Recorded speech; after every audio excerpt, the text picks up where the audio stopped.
Welcome to the great swamp of America, where hypocrites are the norm.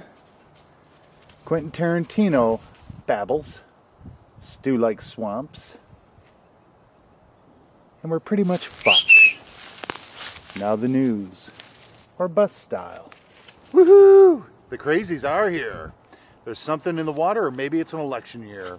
Senator Jim Bunning, Republican of Kentucky, well, that's KY, the state, not the sexy lubricant.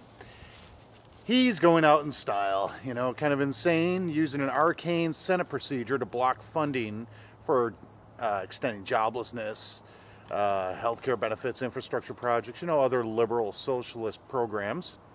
And he came to a head with this entire thing. It was very interesting. Ranks right up there with the perfect game he pitched for the Phillies back in '64.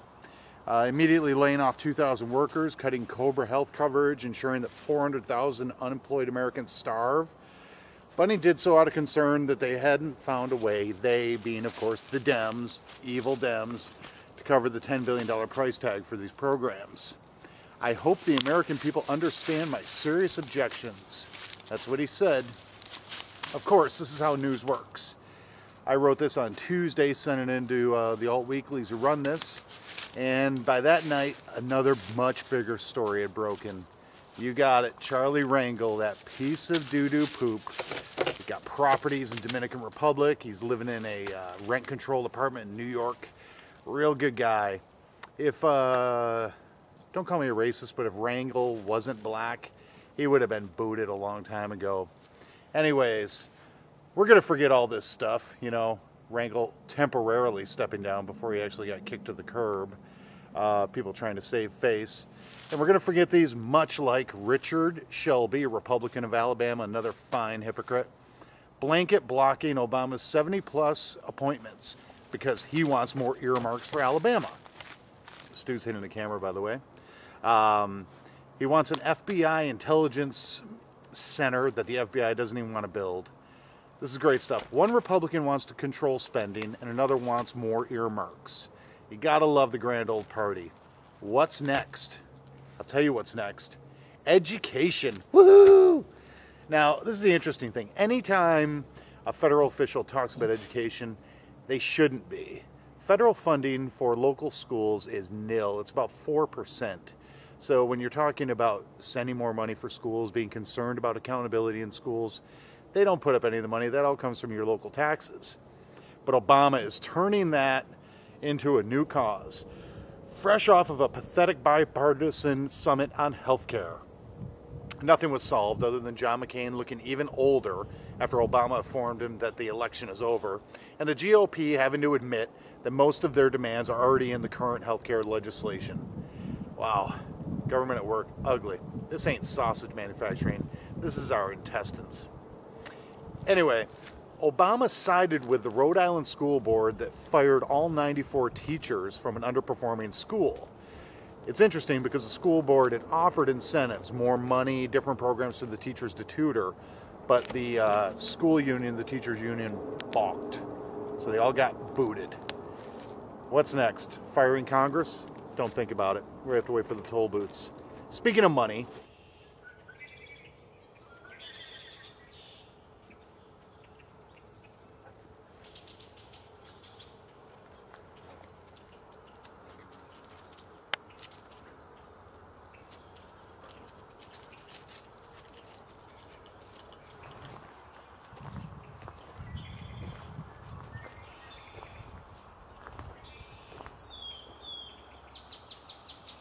our biggest shared investment since more war in the Middle East, AIG is being stripped like Toyota's reputation. In related government takeover news, GM reported a sales surge of 11%. Ford was over 40%. That can't be anything due to Toyota being smeared in the press. Meanwhile, there's a lot of other recalls going on that people aren't talking about. AIG's Asia Life unit is being sold to Prudential for $35.5 billion. That's a lot of money. Boy, that's a chunk of change. We could have one hell of a weekend in Vegas. All of us. My bill. Unfortunately, this only covers 1/5 of the total $182.5 billion we gave AIG for being too big to fail. Another example of our incredibly effective banking system literally came home when Capri Ramos, a woman in Utah, for more exciting Utah news, you just hold on, we'll have more, had her house auctioned for $1,550 by North American Credit Recovery, that's a nice collection agency, vampire, for an unpaid $68 dental bill back in the 90s. Seriously, they auctioned her house for a $68 dental bill. A judge threw out the case this week, not due to the agency's aggressive tactics, but because the sale price of her house was, quote, grossly inadequate. Great. Back to Utah. Great place. Utah atheists and IQs.